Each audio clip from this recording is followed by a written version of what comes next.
Ladies and gentlemen, welcome to sunny Brussels and to this conference which is co-organized by the Digital Enlightenment Forum, Huawei, the Parliament magazine, and in cooperation with IoT, the Alliance for the Internet of Things Innovation.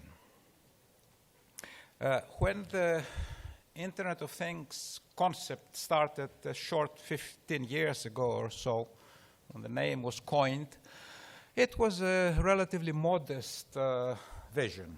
It envisaged a simple world, mostly consisting of RFID-equipped products to facilitate inventorying and the management of supplies.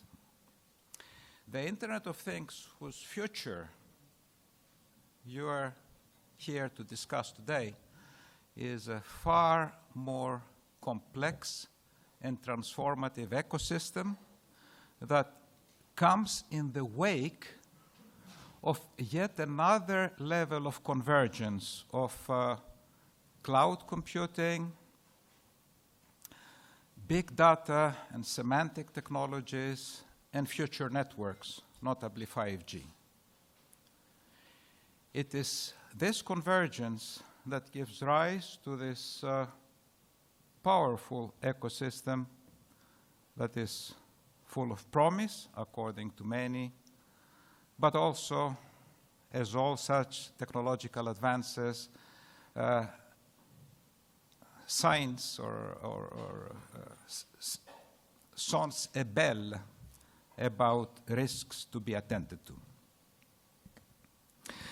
In addition to the billions of interconnected objects that are envisaged just for the next 5 years or forecast, the IoT evangelists wax lyrical about a world of objects with geolocation-enabled ubiquitous location towards the ultimate vision of a physical world web with telepresence and teleoperation. Now, the exuberance of the evangelists may not be irrational, but it is tempered, and it's a good thing that it is, by the realization that this tsunami of developments should be covered by a cogent policy, especially in the context of a European digital market, single market strategy. This policy should ensure at the same time the interoperability, which is a conditio sine qua non for all this to happen, but at the same time put the people in the middle and not just as a subset, a small subset of things, ensuring trust and security in this new world that is emerging.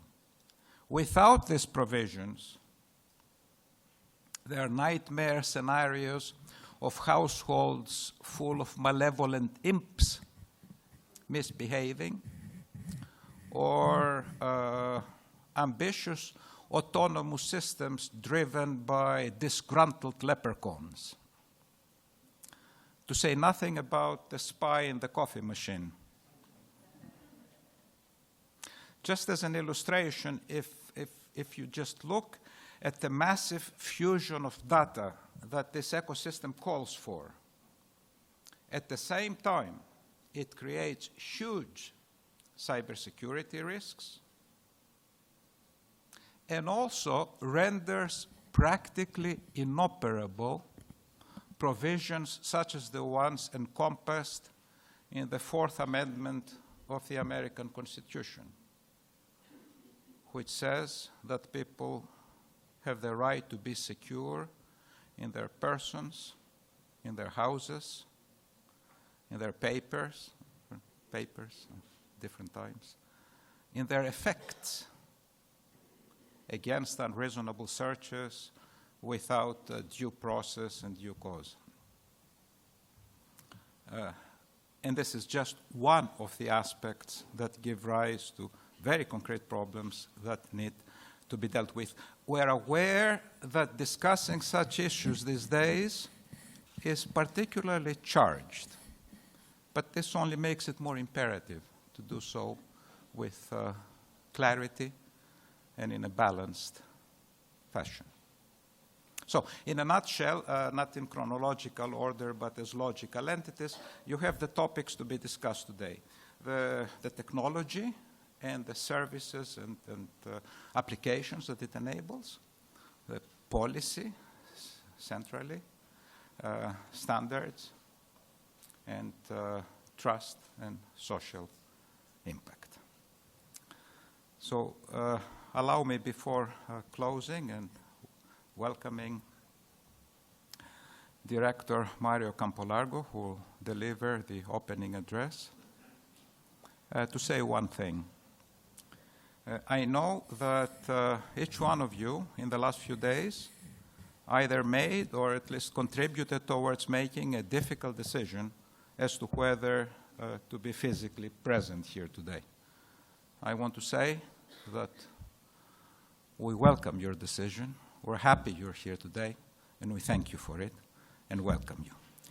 And now, with